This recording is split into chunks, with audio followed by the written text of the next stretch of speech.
Hello kids, welcome to our channel personal tutor. आज के इस वीडियो में हम डिस्कस करने जा रहे हैं सब्ट्रैक्शन इन अलजेब्रा।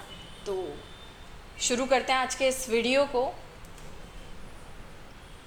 इससे प्रीवियस वीडियो में मैंने आपको बताया था कि एडिशन, अलजेब्रा के अंदर एडिशन और सब्ट्रैक्शन के लिए क्या होना चाहिए, लाइक टर्म्स होने चाहिए। लाइक टर्म्स के अंदर ही हम ये ऑपरेशन परफॉर्म कर सकते हैं। कौन सा वाला? एडिशन और सब्ट्रैक्शन। मल्टीप्लिकेशन और डिवीजन के लिए लाइक टर्म्स नहीं भी होंगे तो चलेगा, होंगे तो भी हो सकता है, लेकिन नहीं होंगे उस केस में भी मल्टीप्लिकेशन और डिवीजन हो सकता है। लेकिन सब्ट्रैक्शन के लिए आपको क्या चाहिए? लाइक टर्म चाहिए। जैसे पहले हम सिंगल सिंगल टर्म में देख लेते हैं। क्वेश्चन होगा subtract 3x square from 20x square. तो इस केस में क्या होगा? फ्रॉम के बाद में जो भी कुछ लिखा होता है उसे लिखो, माइनस साइन लगाओ क्योंकि ये सब्ट्रैक्शन है 3x स्क्वायर। तो अब आपने क्या किया? कॉमन लिया x स्क्वायर, यहाँ होगा 20 माइनस 3, 20 माइनस 3 होता है 17, तो ये कितना हो गया? 17x square. आप चाहें तो डायरेक्टली भी कर सकते हैं, 20x square minus 3x square equals to 17x square. बस इस चीज़ का ध्यान रखिएगा कि x square minus x square आप ज़ीरो मत लिख दीजिएगा यहाँ पर, कि आप कोई भी टर्म नहीं लिख रहे हैं, वो रॉन्ग हो जाएगा। क्योंकि हम क्या करते हैं, वेरिएबल को कॉमन ले लेते हैं, क्योंकि दोनों में आ रहा है तो कॉमन है। वेरिएबल सब्ट्रैक्ट नहीं होता है, केवल उसके साथ में उसका जो कोफिशिएंट है वो सब्ट्रैक्ट होता है। तो कितना होगा? 20 माइनस 3 17 और x स्क्वायर। तो इस तरह से भी आप कर सकते हो और डायरेक्टली भी आप कर सकते हो, जैसा भी आपको अच्छा लगे। अब मैं इसको थोड़ा सा बड़ा कर देती हूँ। लाइक इसको अगर मैं कर दूँ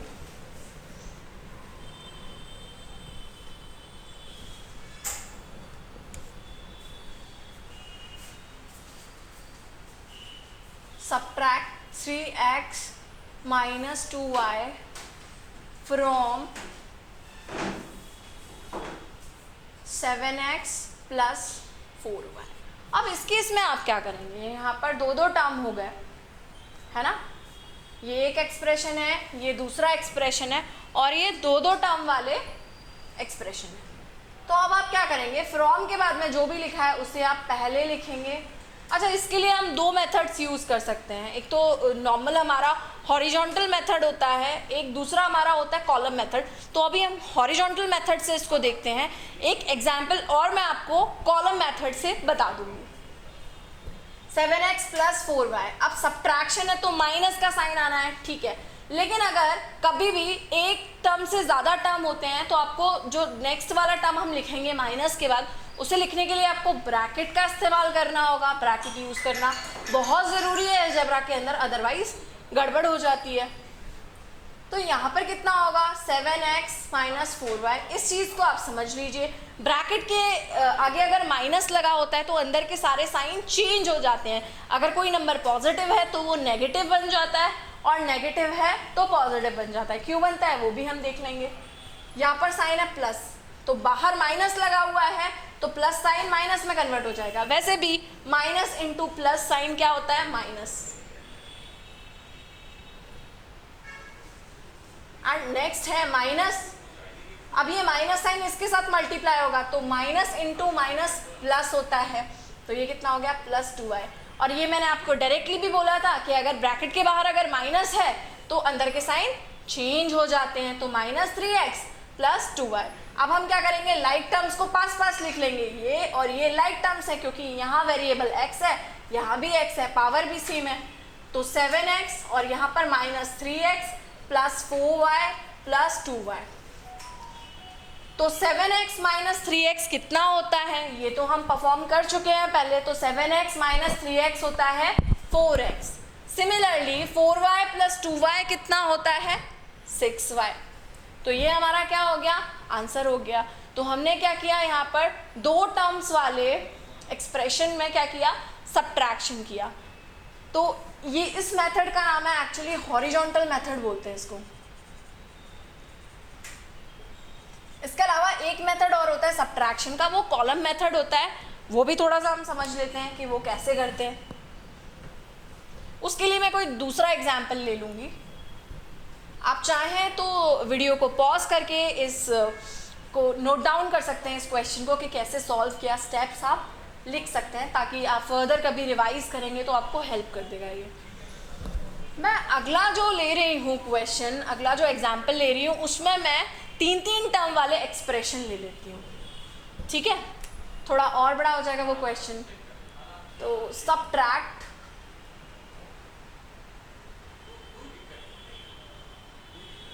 3x square plus 7x minus 2 from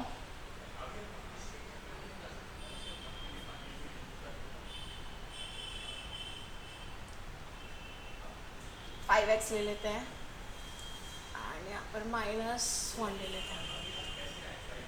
subtract this from this. तो अब आपको क्या करना है, कॉलम मेथड के लिए आपको बता रही हूँ, फ्रॉम के बाद में जो भी लिखा हुआ है उसे क्या लिखना है, पहले लिखना है, तो लिख देंगे। अब इस मेथड का नाम है कॉलम मेथड,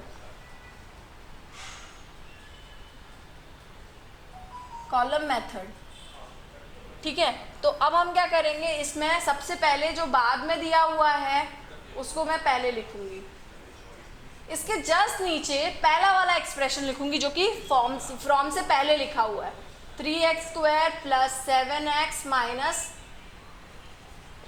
2। ओके, मैं पेन चेंज कर लेती हूँ ताकि वो डिफरेंट आपको दिखे। अब आपको यहाँ पर एक काम करना है, कॉलम मेथड में आपको साइन चेंज करने होते हैं। जो नंबर पॉजिटिव होता है उसको नेगेटिव बनाना होता है, जो नेगेटिव होता है उसको पॉजिटिव बनाना होता है। किसमें, जो पहला वाला एक्सप्रेशन है उसमें, मतलब जो नीचे लिखा हुआ है उसमें साइन चेंज करेंगे। तो इसके आगे कोई साइन नहीं है, मतलब प्लस साइन होगा, तो ये प्लस साइन किस में कन्वर्ट होगा, माइनस में, ये प्लस साइन माइनस में, ये माइनस साइन प्लस में, ठीक है। अब आपका क्या हो गया, 3x स्क्वायर नेगेटिव हो गया है, 7x आपका नेगेटिव हो गया है और 2 नेगेटिव था तो वो पॉजिटिव हो गया है, तो -3x square minus 7x plus 2 अब आपका हो चुका है। अब आपको सब्ट्रैक्शन करना है, तो 11x square minus 3x square कितना होता है, 8x स्क्वायर। देखिए ना, 11x square minus 8x square क्या मिलेगा आपको, सॉरी माइनस 3x स्क्वायर क्या मिलेगा आपको, 8x स्क्वायर। अब है आपका 5x माइनस 7x, अब निगेटिव नंबर बड़ा है तो -7 माइनस 5 2x। इंटीजर में आई होप आपको कोई प्रॉब्लम नहीं होगा क्योंकि इंटीजर काफ़ी सारा यहाँ पर आएगा फ्रैक्शन के अंदर, सॉरी अलजेब्रा के अंदर। देखिए ना, 5x पॉजिटिव है, 7x निगेटिव है, तो -7x प्लस 5x सब्ट्रैक्शन होगा तो 2x, और निगेटिव नंबर बड़ा है तो माइनस। अब यहाँ पर है +2 -1 क्या मिलेगा आपको, +1। तो ये हमने किया कॉलम मेथड से इसे सॉल्व। हॉरिजॉन्टल से आंसर में डिफरेंस आता है या नहीं देख लेते हैं। वैसे तो कोई डिफरेंस नहीं आता है, पर वो मुझे आपको अभी समझाना है उसको वापस, तो मैं बता देती हूँ आपको। हॉरिजॉन्टल मेथड के लिए आप क्या करते हो, इसको लिखते हैं 11x स्क्वायर, जो फ्रॉम के बाद में लिखा हुआ है उसे सबसे पहले लिखते हैं, फिर माइनस साइन लगाते हैं, फिर ब्रैकेट का इस्तेमाल करते हैं, स्पेस कम पड़ रहा है इसलिए मैं उसको नीचे लिख रही हूँ, बाकी वो एक ही लाइन में चलता है। अब क्या होगा, मैंने क्या बताया, माइनस के बाद ब्रैकेट के अंदर के साइन चेंज हो जाते हैं, जो नेगेटिव है वो पॉजिटिव, जो पॉजिटिव है वो नेगेटिव। अब ये पॉजिटिव होगा, इसके आगे कोई साइन नहीं है, तो ये कितना बन गया, -3x स्क्वायर माइनस 7x, और ये हो गया +2। 7x प्लस का था तो माइनस, माइनस का था 2 तो प्लस का हो गया। तो यहाँ क्या बनेगा, 11x square minus 3x square plus 5x minus 7x minus 1 plus 2। सो ये कितना हो गया, 8x स्क्वायर, 11 माइनस 3 कितना होता है, 8 होता है, 5x माइनस 7x कितना हो गया, -2x, एंड -1 प्लस 2 कितना हो गया, +1। तो इस तरह से हमने क्या किया, सब्ट्रैक्शन किया हमने। दोनों मेथड हमने देख लिए, कॉलम मेथड और हॉरिजॉन्टल मेथड। ये वाला कॉलम मेथड है एंड ये वाला हॉरिजॉन्टल मेथड है। आपको जो भी मेथड पसंद आता है आप उससे कर सकते हैं, लेकिन अगर क्वेश्चन में स्पेसिफाई किया है कि आपको कॉलम मेथड से ही करना है तो आपको कॉलम मेथड से करना पड़ेगा।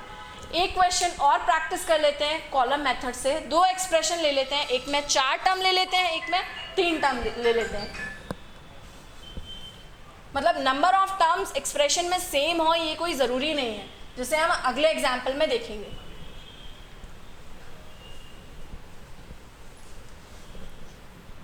ओके, तो सबट्रैक्ट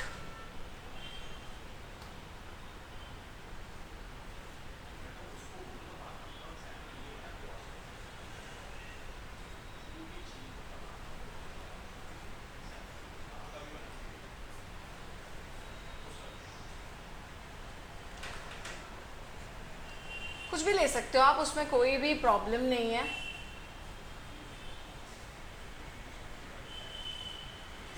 ओके, इसमें हमको क्या लेना है, 4 टर्म लेना है। ये 3 टर्म है, ये 4 टर्म मैं ले लेती हूँ, बाकी हो तो वो भी जाएगा। ओके, क्वेश्चन है subtract 3x square plus 5x minus 4 from 5x cube minus 7x square minus 2x plus 6। तो मैंने क्या बताया, इसको हम कॉलम मेथड से ही कर रहे हैं, हॉरिजॉन्टल मेथड से आप कर लीजिएगा, आंसर वही सेम आएगा जो हम कॉलम मेथड से निकालेंगे। तो अब हमको क्या दिया हुआ है, जो फ्रॉम के बाद में दिया हुआ है वो सबसे पहले हमें लिखना होता है। अब स्टेप समझते जाइएगा। 5x cube minus 7x square minus 2x plus 6। अब इसके बाद हमें क्या करना है, पहला वाला एक्सप्रेशन लिखना है। अब याद रखिएगा लाइक टर्म के नीचे लाइक टर्म लिखना है। अब यहाँ पर क्या है, एक्स क्यूब, यहाँ तो एक्स क्यूब का कोई टर्म नहीं है, यहाँ पर 3x स्क्वायर है, तो आपको एक्स स्क्वायर वाले टर्म के नीचे ही एक्स स्क्वायर का टर्म लिखना है। फिर यहाँ पर क्या है 5x, तो यहाँ पर 5x लिखना है एक्स वाले टर्म के नीचे, और कांस्टेंट के नीचे मैंने कांस्टेंट लिख दिया। अब क्या होगा, साइन चेंज। मैंने क्या बताया था, साइन किसका चेंज होता है, जो नीचे वाले टर्म्स होते हैं उनका होता है चेंज। अब सबसे पहला टर्म है 3, तो 3 यहाँ पर किसका है, प्लस का है, क्योंकि कोई साइन नहीं है इसके आगे, तो 3 बन जाएगा माइनस का। 5 था प्लस का, तो बन जाएगा माइनस का। 4 था माइनस का, तो बन जाएगा प्लस का। अब 5x क्यूब के नीचे तो कुछ है नहीं है, तो मतलब अकेला है वो टर्म, तो वो एज इट इज आ जाएगा, क्योंकि कुछ भी नहीं है तो उसके नीचे 0 होगा, तो 0 ऐड हो या सब्ट्रैक्ट हो उससे तो कोई फर्क नहीं पड़ना। 5x क्यूब मिल गया। नेक्स्ट है minus 7x square minus 3x square, दोनों नंबर नेगेटिव हैं, देखिए ना 7x square minus 3x square, दोनों नंबर नेगेटिव हैं तो ऐड होंगे, लेकिन साइन माइनस का 7 plus 3 10, so minus 10x square. अगला है माइनस 2x माइनस 5x, दोनों टर्म नेगेटिव है, ऐड हो जाएंगे। 2 प्लस 5 7 होता है, लेकिन माइनस का, क्योंकि दोनों नंबर माइनस के हैं। अगला है 6 प्लस 4 10 होता है। सो दैट्स इट, ये हॉरिजॉन्टल मेथड से हमने निकाल लिया। तो इस बात का ध्यान रखिएगा कि जो सब्ट्रैक्शन है और एडिशन है, एडिशन में आपको प्रीवियस वीडियो में बता चुकी हूँ, बेसिक ऑपरेशन वाला जो वीडियो बनाया था उसमें एडिशन हमारा काफ़ी सारा कर लिया था, काफ़ी सारे क्वेश्चन मैंने करवाए थे वहाँ पर, आप उसे देख सकते हैं। तो कहने का मतलब है अलजेब्रा में जब सब्ट्रैक्शन करते हैं तो वो लाइक टर्म्स के बीच ही होता है। जैसे देखो 7x स्क्वायर टर्म और 3x स्क्वायर ये लाइक टर्म्स हैं, तो यही परफॉर्म हुआ है ना। भले ही 5x क्यूब और 10x स्क्वायर के बीच में माइनस का साइन लगाया है, लेकिन ऑपरेशन परफॉर्म नहीं हो सकता, क्योंकि देखिए वेरिएबल तो सेम है लेकिन उसकी पावर सेम नहीं है, तो वेरिएबल भी सेम होना चाहिए और उसकी पावर भी सेम होनी चाहिए सब्ट्रैक्शन और एडिशन को परफॉर्म करने के लिए। तो इस तरह से हमने यहाँ पर सब्ट्रैक्शन के 2 मेथड्स देखे हैं, कॉलम मेथड और हॉरिजॉन्टल मेथड। आई होप आपको ये वीडियो लेक्चर पसंद आया होगा। वीडियो को लाइक कीजिए, साथ ही साथ चैनल को सब्सक्राइब कीजिए। Thank you.